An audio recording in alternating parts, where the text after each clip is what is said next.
بسم اللہ الرحمن الرحیم. ناظرین السلام علیکم. میں ہوں آپ کا میزبان صابر شاکر وفاقی دارالحکومت اسلام آباد سے. کچھ تازہ ترین اطلاعات اور خبریں آپ سے شیئر کرتے ہیں. ٹیسٹ میچ کا آج آخری دن ہے اور آخری دن ہر صورت میں جو امپائر ہے وہ انگلی کھڑی کرنا چاہتا ہے عمران خان صاحب کو آؤٹ کرنے کے لیے، اور یہ امپائر کے فرائض سر انجام دے رہے ہیں جناب ہمایوں دلاور صاحب، اور وہ اس وقت میدان میں موجود ہیں اور وہ ہر صورت میں انگلی کھڑی کرنا چاہتے ہیں. لیکن کیا کیا ہرڈلز آ سکتے ہیں، کیا کیا رکاوٹ ہیں، اور ان کی یہ خواہش کیسے پوری نہیں ہو سکے گی، یہ میں آپ کے ساتھ کچھ خبریں، بہت امپورٹنٹ خبریں شیئر کر رہا ہوں. اس کی وجہ یہ ہے کہ عمران خان صاحب نے اسلام آباد ہائی کورٹ کا جو کل فیصلہ آیا اس پہ افسوس کا اظہار کیا اور اسے زیادتی قرار دیا. انہوں نے کہا ہے کہ جو کچھ ہم نے کہا تھا ہمیں ریلیف نہیں ملا، اور ہمارا چیف جسٹس عامر فاروق صاحب پہ اور ہمایوں دلاور صاحب پہ دونوں پہ ہی عدم اعتماد ہم کر چکے ہیں، اور پھر انہی کی عدالت میں یعنی کہ ہمایوں دلاور صاحب کی عدالت میں ہی دوبارہ کیس بھیج دیا گیا ہے. پاکستان تحریک انصاف کے وکلا جو ہیں، جو عمران خان صاحب کہہ رہے ہیں کہ یہ بات درست بھی ہے یا نہیں، اس کے بارے میں بھی آپ کو کچھ چیزیں دیں گے. اور اس کے ساتھ ساتھ پاکستان تحریک انصاف کے جو ترجمان ہیں سیکٹری انفارمیشن ہے رؤف حسن صاحب، انہوں نے بھی پاکستان تحریک انصاف سے متعلق اور عمران خان سے متعلق جو فیصلہ آیا تو شخانہ میں، اس کے بارے میں بھی انہوں نے بھی کہا ہے کہ یہ فیصلہ درست نہیں، اور جج ہمایوں دلاور کے بارے میں تعصب کا شدید تاثر پایا جاتا ہے، اس لیے دوبارہ انہی کو ریفر کرنا اور جو پہلے ہی 2 دفعہ فیصلہ کر چکے ہوں ان کو دینا، اس سے شکوک و شبہات جو ہیں وہ اسلام آباد ہائی کورٹ کے حوالے سے پیدا ہوتے ہیں. لہذا پاکستان تحریک انصاف، عمران خان صاحب اور ایز پولیٹیکل پارٹی کھل کر سامنے آ گئے ہیں، اور انہوں نے اس فیصلے کو زیادتی کا ہے اور اس کو فیصلے کو مسترد کر دیا ہے، اور آگے پھر وہ اپیل کرنا چاہیں گے جہاں بھی چاہیں گے. لیکن اب آگے بڑھتے ہیں کہ یہ معاملہ ہے کیا. کل کا دن جو گزرا، ایک اور بھی ہمایوں دلاور صاحب کے خلاف بھی فیلڈنگ ذرا ٹائٹ ہوتی جا رہی ہے، اور اس کی بھی وجہ بتا دوں گا. اور اس میں یہ ہے کہ خاص طور پہ وکلا کے ساتھ جو کچھ کل کیا گیا، مسلسل ویسے تو ہو رہا ہے، کچھ نہ کچھ ہو ہی جاتا ہے، لیکن وکلا کے ساتھ جو ان کو اعتراض ہے کہ جی مس بہیو کیا جاتا ہے اور شاؤٹ کیا جاتا ہے، کیونکہ اس وقت تقریباً تمام وکلا کے ساتھ ہی ہمایوں دلاور صاحب کی آپس میں تلخی ہو چکی ہے. کل کی جو ہیئرنگ ہے اس کی کچھ چیزیں آپ سنیں تو آپ کو اندازہ ہو جائے گا کہ معاملہ ہے کیا، اور آج ہمایوں دلاور صاحب کس مائنڈ کے ساتھ کیس کو سننا چاہتے ہیں. تو کل جو ہوئی سپریم کورٹ اور اسلام آباد ہائی کورٹ میں معاملہ پینڈنگ تھا، اپیلیں سن رہی تھیں، لیکن اس کے باوجود ہمایوں دلاور صاحب نے کہا کہ کوئی مسئلہ ہی نہیں ہے جی، میں تو اپنا کیس سنوں گا. اور اس میں جب کیس سماعت شروع ہوئی تو پی ٹی آئی کے وکیل تھے مرزا عاصم بیگ صاحب، وہ ہمایوں دلاور صاحب کی عدالت میں گئے اور انہوں نے کہا کہ سپریم کورٹ نے فیصلہ سنایا ہے کہ سیشن عدالت فیصلہ جاری نہیں کر سکتی، اور یہ انہوں نے بتایا، اور اس لیے الیکشن کمیشن کے وکیل نے اثاثہ پر تفصیلی دلائل بھی دیے ہیں. تو انہوں نے کہا کہ ہمایوں دلاور صاحب نے کہا کہ بھی 1.5 گھنٹہ چاہیے آرگومنٹ کے لیے، اگر دیکھا جائے تو 1.5 گھنٹے سے زیادہ کے آرگومنٹ نہیں ہیں، تو اس لیے ہمایوں دلاور صاحب نے کہا. تو انہوں نے وکیل جو عمران خان صاحب کے وکیل تھے عاصم بیگ صاحب، انہوں نے کہا کہ ہائی کورٹ کے فیصلے کا انتظار کر لیں، جلدی کیا ہے. تو جج صاحب نے کہا، ہمایوں دلاور صاحب نے، کہ جی بالکل عدالت کو جلدی ہے، اور اسٹے کا کوئی فیصلہ ہے تو عدالت کے سامنے رکھیں، ورنہ پھر جو ہے کام کا ہم جاری کریں گے. سیشن عدالت اگر جلدی کر رہی ہے تو سپریم کورٹ میں یہ بات کیوں نہیں کرتے. یہ ہمایوں دلاور صاحب ان کو کہہ رہے ہیں کہ آپ سپریم کورٹ جا کے بتائیں کہ جی میں جلدی کر رہا ہوں. تو آپ خواجہ حارث کی زبان بول رہے ہیں، جج ہمایوں دلاور نے کہا. وکیل نے کہا کہ آپ خواجہ حارث صاحب، آپ جج ہمایوں دلاور کا وکیل سے مکالمہ بولنے کا طریقہ ہوتا ہے، آپ خواجہ حارث کی زبان بول رہے ہیں. جج ہمایوں دلاور نے کہا نان پروفیشنل طریقہ نہ اپنائیں، فیصلہ دکھائیں اعلیٰ عدلیہ کا. ہمایوں دلاور صاحب نے کہا سیشن عدالت نے بار بار کہا ہے کہ فیصلہ جاری نہیں کر رہے، اور خواجہ حارث کے 12:30 بجے حتمی دلائل کے لیے پیش ہوں. سیشن عدالت نے 12:30 بجے تک توشہ کر وقفہ کر دیا، اور وکیل جو ہیں وہ بتا رہے تھے کہ ابھی تک معاملہ پینڈنگ ہے، آپ اس کو ڈیفر کر دیں. تو بہرحال 12:30 بجے تک، یہ میں کل کیا بتا رہا ہوں تاکہ آپ کو اندازہ ہو سکے کہ آج کیا مسئلہ کیا ہے، مسئلہ گڑبڑ کہاں. تو اس کے بعد پی ٹی آئی کے وکیل نے کہا کہ آپ کے وکلا نے ہمایوں دلاور نے وکیلوں سے کہا پی ٹی آئی کے کہ آپ کے وکلا نے جلدی کی رٹ لگائی ہوئی ہے، آپ کا رویہ غیر پیشہ ورانہ ہے. اور جج ہمایوں دلاور کا پی ٹی آئی کے وکیل سے پھر اظہار برہمی انہوں نے کہا، اور انہوں نے یہ بھی کہا کہ مرزا عاصم بیگ کا نام وکالت نامہ میں چیک کریں، اگر ہے تو ٹھیک ہے، ورنہ اگر وکالت نامے میں نام شامل نہ ہوا تو عدالت میں داخلے پر پابندی عائد کر دوں گا. جج ہمایوں دلاور نے یہ کہا. جی یہ سلسلہ یہاں سے تلخیاں بڑھتی گئیں اور معاملہ پھر तोशाखाना का दोबारा हुआ।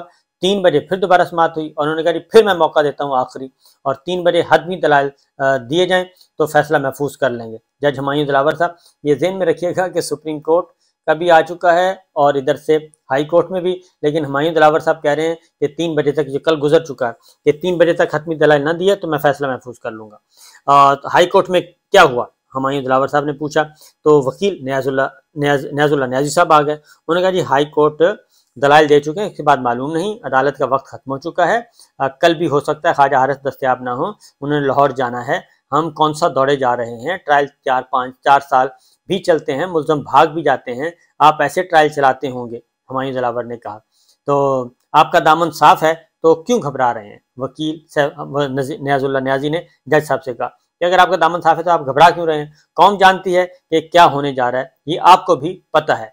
ये जज साहब को कहा जा रहा है ओपन कोर्ट में। मुल्ज़म से कहा था कि आपकी लीगल टीम आपसे मुखलिस नहीं, और ख्वाजा हारिस नैब कोर्ट में मसरूफ़ हैं, दलाइल दे रहे हैं। तो 3 मरतबा केस कॉल किया गया। हुमायूं दिलावर साहब ने कहा 8:30 के बाद 11:30 बजे और फिर 1:30 बजे कॉल किया गया, और इलेक्शन कमीशन के वकील जो हैं वो आगे, उसके बाद वकील आ गए जी। वो कहते हैं जी, हुमायूं दिलावर कहते हैं कि 8:30 बजे के बाद 11:30 बजे और उसके बाद 1:30 बजे केस कॉल किया गया, और इलेक्शन कमीशन के वकील अमजद परवेज ने अपने हतमी दलाइल आज मुकम्मल कर लिए हैं। यानी उधर से कोई वकील मौजूद नहीं है, ख्वाजा हारिस साहब मौजूद नहीं है, सुप्रीम कोर्ट का इंतजार, इस्लामाबाद हाई कोर्ट का इंतजार, लेकिन हुमायूं दिलावर साहब हैं, उन्होंने अपने केस भी कंक्लूड करवा लिया और दलाइल भी मुकम्मल करवा लिए सरकारी वकील से। तो उन्होंने कहा जी सारा कुछ हो चुका है। वकील न्याजुल्लाह न्याजी ने केस मुलतवी करने की इस्तदा की, और कहा गया कि ख्वाजा हारिस में नैब में दलाइल दे रहे हैं। तो ये सारा कुछ होता रहा। मुल्ज़म को 3 बजे हाजिरी यकीनी बनाने का हुक्म, और इससे अगला आ गया जी, मुल्ज़म को 3 बजे हाजिरी यकीनी बनाने का हुक्म। मुल्ज़म की आज हाजिरी से इस्तस्ना की दरख्वास्त दायर नहीं की गई, जज हुमायूं दिलावर ने कहा, और फिर उन्होंने कहा कि हतमी दलाइल का आखिरी मौका दिया जाता है। तो ये मैं सारी बातें आपको बता रहा हूँ कि केस किस तरीके से चल रहा है, ये सारे डायलॉग हैं, एज इट इज़ आपको बता रहा हूँ। तो पीटीआई के वकील ने कहा कि केस पर बहुत ज़्यादा खदशात हैं। न्याजुल्लाह न्याजी ने कहा मुझे कुछ नया बताएं। हुमायूं दिलावर साहब ने कहा मैं वैसा नहीं करूँगा जैसा होता रहा। वकील अब न्याजुल्लाह न्याजी साहब ने कहा जी, तो हुमायूं दिलावर साहब ने कहा एक बार तो माफ़ी अदालत ने दे दी थी, इसके बाद अगर कुछ हुआ तो नरमी नहीं की जाएगी, तो आप जल्द गुस्से में आ जाते हैं, वकील पीटीआई के वकील ने कहा।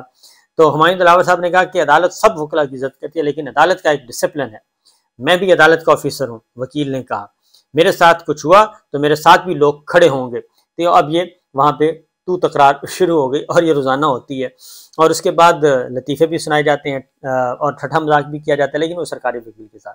बहरहाल उसके बाद हुआ ये कि फिर इस्लामाबाद बार एसोसिएशन का, ये सारी सिचुएशन के बाद इस्लामाबाद बार एसोसिएशन का जी एक इजलास होता है, और उसमें बाकायदा तौर पे एडिशनल सेशन जज हुमायूं दिलावर की तरफ से सीनियर अराकीन बार और दीगर वकला से हद तक आमेज रवैया अपनाने की शदीद अल्फाज में मजम्मत की जाती है, और उन्होंने कहा कि शाम तक अगर मुअज़्ज़ज़ अराकीन बार से माफ़ी मांग ली जाए तो ज़्यादा बेहतर है, और अगर माफ़ी ना मांगी गई तो फिर उन्होंने कहा कि वकला साहिबान हुमायूं दिलावर की अदालत में पेश नहीं होंगे, और इस्लामाबाद बार एसोसिएशन अपने अगले लाहे अमल का भी ऐलान करेगी। और बार एसोसिएशन अदलिया की आज़ादी पर यकीन रखती है, किसी भी जुडिशल ऑफिसर की तरफ से वकला साहिबान से हद तक आमेज रवैया किसी सूरत कबूल नहीं किया जाएगा। ये सारे का सारा माहौल जो है मैं इस वक्त देख रहा हूँ कोर्ट रूम में, तो मुझे याद आ रहा है नवाज शरीफ साहब का ज़माना, जो कि मोहतरमा बेनज़ीर भुट्टो साहब के जो ट्रायल कोर्ट में मुकदमात चल रहे थे, उस वक्त मुझे याद आ रहा है कि उस वक्त भी जज साहब बहुत ज़्यादा जल्दी में होते थे, और फिर हमारे डॉक्टर बाबर अवान साहब उस वक्त वकील होते थे मोहतरमा बेनज़ीर भुट्टो और सैफ अली ज़रदारी साहब के, तो वो ट्रायल कोर्ट में, और उनका काम था, उनको पता चल रहा था कि जज साहब उनके साथ क्या करने वाले हैं, मोहतरमा बेनज़ीर भुट्टो के साथ और ज़रदारी साहब के साथ, क्योंकि वो माइंड बना चुके हैं। फिर एक और वाक़या भी उस वक्त हुआ था, और वो वाक़या पेश आया था कि स्याही फेंकी गई थी, यानी कि मुंह काला करने की कोशिश की गई थी और कोर्ट में ये मनाजिर भी हुए। और उस वक्त, और ये अगेन वही था कि उधर नवाज शरीफ साहब उधर मोहतरमा बेनज़ीर भुट्टो थी मुलजिमा और जरदारी साहब, और नवाज शरीफ साहब की गवर्नमेंट थी, वो मुद्दई पार्टी थी, वो उनको करवाना चाह रहे थे, जल्दी जल्दी सज़ा दिलवाना चाह रहे थे। तो आज भी मैं वही काम देख रहा हूँ कि आज भी जल्दी जल्दी सज़ा दिलवाना चाह रहे हैं इमरान खान साहब को, और डिस्क्वालीफाई करवाना चाह रहे हैं, गिरफ्तार करवाना चाह रहे हैं। तो ये सारा का सारा कंडक्ट मैंने आपको बता दिया है कि कोर्ट रूम के माहौल, अंदर का माहौल ये है। तो जब इस तरह का माहौल होगा तो फिर यकीनन जो है जो शुबहात हैं, वो खदशात हैं, वो फिर बढ़ जाते हैं, और यही खदशात उस वक्त थे। लेकिन हमने देखा कि जो नून लीग है और नवाज शरीफ साहब, शहबाज शरीफ साहब, इनकी टीम बड़ी तगड़ी है और बड़ी बड़ी बारीक काम करते हैं। और उस वक्त भी देखें जस्टिस कयूम साहब, राशिद अली साहब, ऑडियो सामने आ गई थी, सब कुछ सामने आ गया था, लेकिन वो बिल्कुल नहीं घबराए थे और उन्होंने अपना काम जारी रखा था। और फुल डोज उन्होंने कहा था कि फुल डोज देनी है, और फिर फुल डोज ही दी गई, जायदादें भी जब्त की गई और फिर सजाएं भी दी गई, डिस्क्वालीफाई भी किया गया और सियासत के मैदान से भी आउट किया गया। लेकिन वो अलग बात है कि मामला सुप्रीम कोर्ट में गया और सुप्रीम कोर्ट ने वो केस रिमांड कर दिया, और उसके बाद फिर वो सजाएं ख़त्म हो गई थी। तो अब भी इरादा इनका यही है कि किसी भी तरीके से एक दफ़ा ये रास्ते से हट जाएं, ताकि आइंदा इलेक्शन का माहौल पैदा हो सके। उसकी वजह कि ये समझते हैं कि जब तक इमरान खान साहब और पाकिस्तान तहरीक इंसाफ रास्ते में है, सियासी मैदान में है, तो इलेक्शन नहीं हो सकेंगे, और निगरान हुकूमत जो है वो लंबा से लंबा होता जाएगा, और फिर ना इनके हाथ में कुछ आएगा ना फिर इनके हाथ में कुछ आएगा। इमरान खान साहब का तो कुछ नहीं गया, उनको तो, उनके पास तो खोने के लिए कुछ भी नहीं है, लेकिन इनके पास खोने के लिए बहुत कुछ है, क्योंकि ये इक़्तिदार के बगैर एक लम्हा भी नहीं रह सकते। तो बहरहाल इस्टेब्लिशमेंट भी इस वक्त इस्टेब्लिशमेंट भी बहुत मुश्किल में है, और उन्हें भी फैसला करना है कि वो ऐसी जमात को सपोर्ट करेंगे, ऐसी जमात को की फेवर करेंगे, और जो उनके खिलाफ उनके उनके जो उनके मुखालिफिन हैं, PDM है, 15 जमातें हैं, उनके साथ नहीं बैठेंगे। कि जो जमात फ़ौज से प्यार करती है और फ़ौज को कभी तकलीफ भी नहीं, कोई दुख भी नहीं दिया, और ना ही किसी लीडरशिप के खिलाफ दिया, ये सारी चीज़ें मौजूद हैं। तो अभी भी लड़ाई चल रही है कि क्या होता है क्या नहीं, लेकिन मैंने ये सारा माहौल आपको बता दिया है। तो आज देखिएगा कि जी आज का दिन अगर गुजर जाता है और जज हुमायूं दिलावर साहब की छुट्टियां जो हैं वो एक्सटेंड नहीं होती, तो इसका मतलब है कि मामला चला जाएगा सितंबर में, और छुट्टियों के बाद तक चला जाएगा। लेकिन बहरहाल बहुत ज़ोर लगाया जा रहा है जी, बहुत एक्सट्रीम ज़ोर लगाया जा रहा है। और जब आजकल के ज़ोर लगाने की और पॉलिटिकल ब्राइब की, प्रेशर की, कोर्ट पे क्या है, ये सारी चीज़ें जब सामने आएंगी तो आप पिछले सारे मामलात को भूल जाएंगे। इजाज़त दीजिए, अल्लाह हाफ़िज़।